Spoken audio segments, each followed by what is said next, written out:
Ciao a tutti e benvenuti in un nuovo video in italiano. Col video di oggi andrò avanti a fare le recensioni dei miei manga e anche oggi ne ho scelti 3 di cui vi parlerò. Uno è Battle Royale, storia di Koushun Takami e disegni di Masayuki Taguchi. Poi vi parlerò di Happy Mania di Moyoko Anno e poi di Inuyasha di Rumiko Takahashi.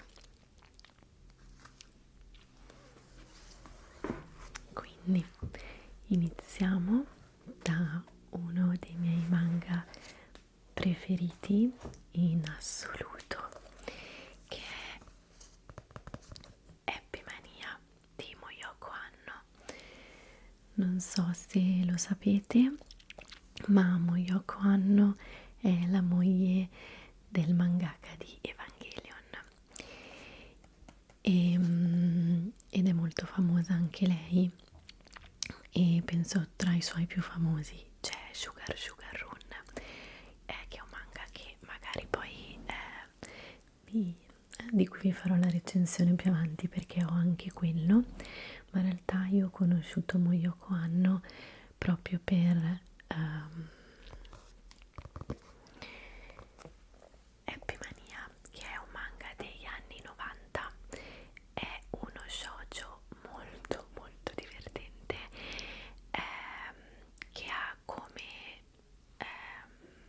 diciamo che è indirizzato a un pubblico abbastanza maturo, quindi direi dai 25 anni in poi, anche se secondo me è più adatto per per la fine dei 20 anni e inizio dei 30, direi, per le donne di 30 anni, anche se io l'ho letto che ero ragazzina, però comunque mi è piaciuto tantissimo. È un manga in 11 volumi con disegni molto ve li faccio vedere, molto semplici.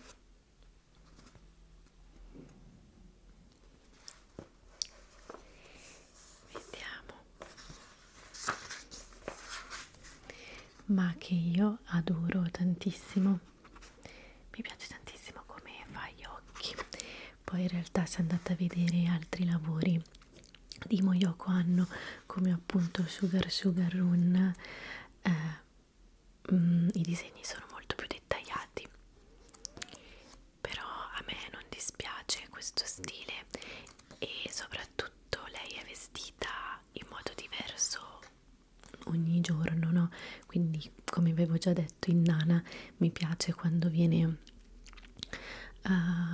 curato il lato anche dei vestiti e del trucco e delle pettinature. E c'è un altro manga di Moyoko Anno che ho, che non mi ricordo come si chiama, però è tutto incentrato anche quello sulla moda ed è molto bello, ve lo farò vedere. E sostanzialmente Happy Mania parla di Shigeta, che è questa, diciamo, ragazza non più proprio adolescente, quindi parlando appunto sui 30 anni, che vuole trovare l'amore ma non riesce perché le piacciono tutti gli uomini sbagliati, e ci sono questi casi umani che fanno mega ridere. E dall'altra parte c'è un suo collega che è il classico bravo ragazzo che è innamorato di lei, ma lei, diciamo, non vi spoilerò niente, però a lei lui non piace. Ma quello che secondo me è fantastico di questo manga è proprio l'ironia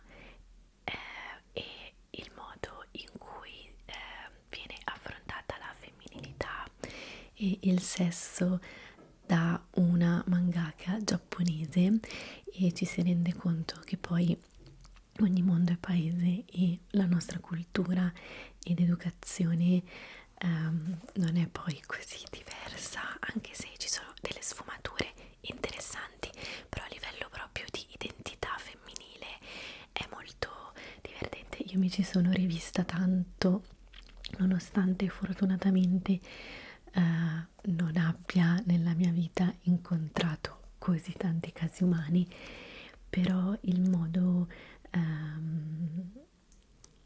di reagire di Shigeta mi fa morire, perché nonostante affronti delle situazioni assurde, lei ha questa autoironia e aggressività nell'affrontare la vita che mi fa molto ridere.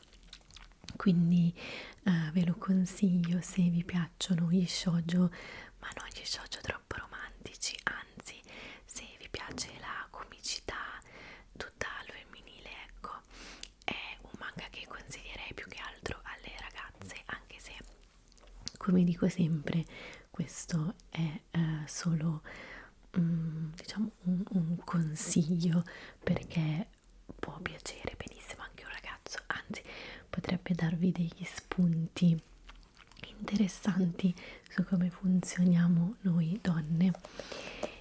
Almeno io lo trovo molto realistico, a volte ovviamente esagerato, però molto realistico su un sacco di cose, e poi è pieno di bonazzi, quindi consiglio. Fatemi vedere se sto registrando, questo è sempre il mio dubbio. Perfetto, perfetto, ci siamo.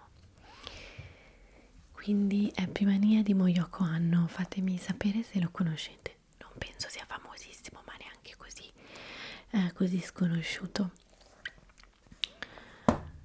Poi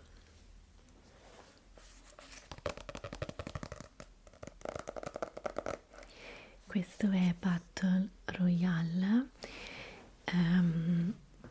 Non so se conoscete bene la storia di Battle Royale, perché è in realtà un romanzo molto molto conosciuto in Giappone, da cui poi hanno anche tratto un film che ha avuto un successo assurdo in Giappone, e lo trovate, mi pare, non so se su Prime o su Netflix, mi pare su Prime, ma trovate il film.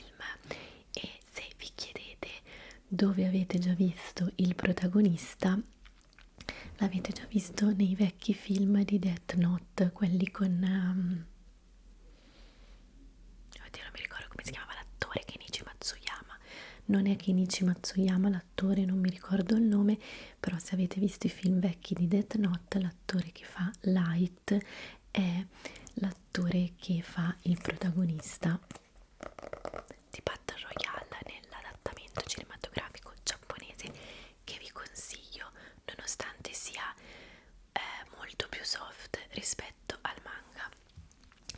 Io ho sempre voluto acquistare tutta l'intera collezione di Battle Royale, e l'ho trovata intera qualche anno fa a Lucca Comics, di tipo 3, no di più, 4-5 anni fa, e l'ho acquistata tutta.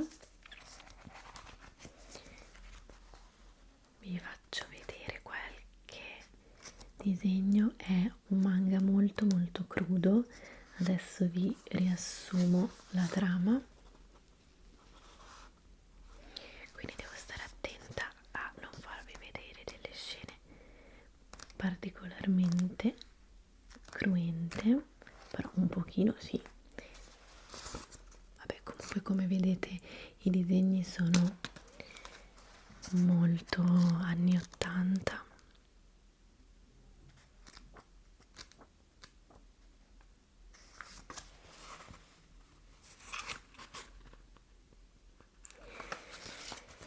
E praticamente siamo in un futuro distopico, in una realtà distopica in cui, adesso ve la faccio breve, mi pare una volta l'anno viene scelta una scuola, o ovviamente vi verranno in mente per esempio Hunger Games, che sicuramente un pochino ha preso da Battle Royale, ma in realtà poi Battle Royale è diventato proprio un genere di tutte quelle, di quei giochi o di quelle serie dove tante persone si devono combattere e poi ne sopravvive solo una, e in questo caso viene scelta questa scuola, questa classe in particolare, perché ci sono, non si comportano bene, eccetera eccetera. Adesso vi leggo io il riassunto così capite meglio. Nella grande Repubblica dell'Estremo Oriente c'è un programma nazionale, il Program, una specie di gioco. I partecipanti sono studenti e le sue crudeli, spietate, fottute regole sono: uccidi o sarai ucciso, impugna l'arma che ti è stata assegnata e togli la vita ai tuoi compagni di classe, o saranno loro a finirti, e non credere di poter scappare o barare, perché sarai scoperto e lo speciale congegno che hai intorno al collo ti farà esplodere. Che ha questo qui? Hanno tutti questo collarino che ti può far esplodere la testa, sia se esci fuori da una determinata area, sia appunto se fai delle cose che non devi fare o se provi a togliertelo.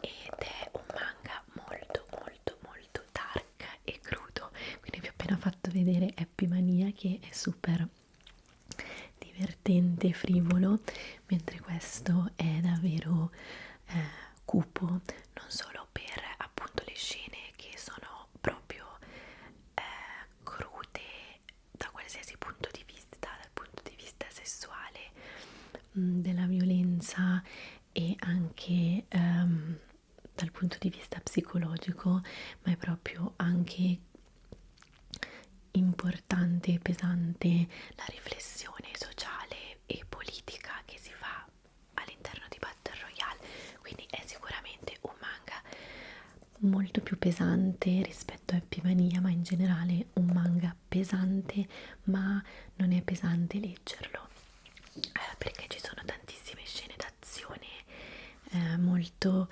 coinvolgenti, ma vi deve piacere il genere splatter e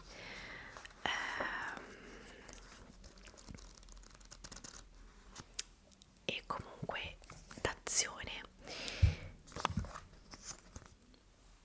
Ovviamente è un manga per adulti che consiglio ai maggiori di 18 anni.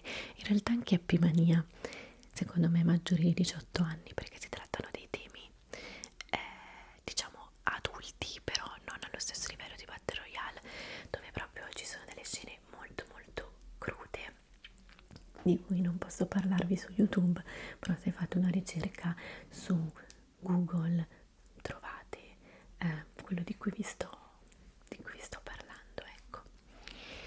Quindi troviamo una via di mezzo tra Happy Mania e Battle Royale, che è Inuyasha di Rumiko Takahashi, famosissimo, non ha bisogno di presentazioni, neanche Rumiko Takahashi, famosissima per aver fatto la Mu, Ranma e tantissimi altri manga. Questo è il numero 6, il numero 26, scusate, perché era quello che riuscivo a prendere meglio, perché sono tantissimi numeri, non dirò una cavolata, mi pare 126, 114, ma non sono sicura, sono tantissimi, e questo è uno dei primissimi manga che mi ha appassionato dopo il mio primo, che sapete che è Dragon Ball, e mi sono fatta poi comprare, regalare dai miei genitori tutta la serie completa, e però avevo comunque già visto l'anime, che lo facevano vedere anche su Anime Night il martedì, sempre su MTV, e forse anche alla televisione normale, però io non l'ho mai visto in TV sui canali normali, l'avevo visto su Anime Night. E intanto stanno passando 200.000 aerei sopra casa mia. Ok, e non interrompo perché a volte secondo me dà più fastidio il taglio al video che il rumore stesso dell'aereo, però fatemi sapere se preferite che taglio quando passano questi suoni. Adoro annusare i manga vecchi. Vediamo se c'è già qua una descrizione, una storia o cioè se c'è già un riassunto, se ve lo faccio io, perché faccio schifo a fare riassunti. No. Allora, praticamente di cosa parla Inuyasha? In copertina abbiamo Kagome, Inuyasha e Kikyo. Inizialmente parla di questa ragazza Kagome che, per farla breve, si ritrova trasportata nell'epoca che mi pare sia, oddio non so se è l'epoca Sengoku, mi pare sia l'epoca Sengoku, scusate non lo rileggo da un sacco, comunque nel passato, nell'epoca medievale giapponese, si ritrova appunto in questo universo in cui ci sono dei demoni, che sono i demoni della tradizione giapponese, quindi è molto molto interessante. E poi incontrerà vari personaggi, tra cui Inuyasha, che è questo mezzo demone che adesso non è che voglio spoilerarvi la trama, perché secondo me alcuni di voi, nonostante sia famoso, non l'hanno visto, però sostanzialmente inizierà questa avventura insieme ad Inuyasha e ad altri personaggi alla ricerca di frammenti di questa sfera che per colpa di una freccia sono stati sparati in tutto il Giappone, in tutto il mondo, vabbè, in tutto il Giappone, e quindi partono per questa avventura tolkieniana alla ricerca di questi frammenti. Però poi ci sono anche un sacco di intrighi d'amore, di tradimenti, di intrighi familiari. C'è questo cattivo che si chiama Naraku, vediamo se lo trovo, che è un figo pazzesco, e poi in realtà c'è Kikyo, che è lei, e c'è Inuyasha che era la sua ex fidanzata, diciamo, però adesso Kagome è innamorata di Inuyasha e Inuyasha è innamorato un po' di Kagome, però non è così semplice la cosa, ma non vi voglio spoilerare. Quindi c'è anche una storia d'amore che non è banale e un sacco di ship bellissime fra un sacco di personaggi, come quella fra Sesshomaru e Kakura, che io adoro. E cioè dovrei rileggerlo, ragazzi, perché non lo leggo almeno da 16-17 anni. E questo è uno dei cattivi, che è Naraku, che è molto molto figo. E quello che mi piace di Inuyasha è che, nonostante sia un'avventura classica dove ci sono, diciamo, i buoni che devono sconfiggere dei cattivi per raggiungere un obiettivo, non è noiosa, non è banale, non è ripetitiva, è sempre diversa ogni storia, e la trama principale si intreccia con poi le varie trame, i vari cattivi, in modo molto fluido.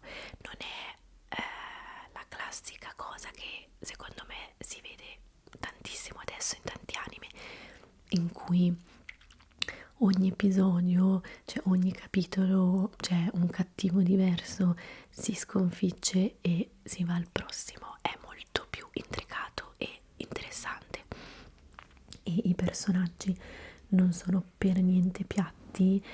In realtà non ci sono i buoni e i cattivi, o almeno ci sono, ma hanno tutti delle caratteristiche comunque interessanti, hanno dei lati oscuri, dei lati di luce, e sono molto molto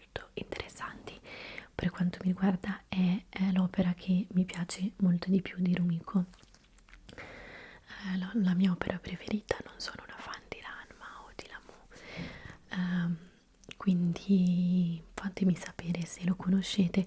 Purtroppo l'anime è pieno di filler, quindi vi consiglio di leggere il manga perché l'anime effettivamente può diventare pesante e lungo, come capita spesso anche per esempio Dragon Ball. Poi magari ne parlerò in modo più approfondito, ma per quanto io sia legata all'anime, se uno vuole partire da capo, consiglio il manga perché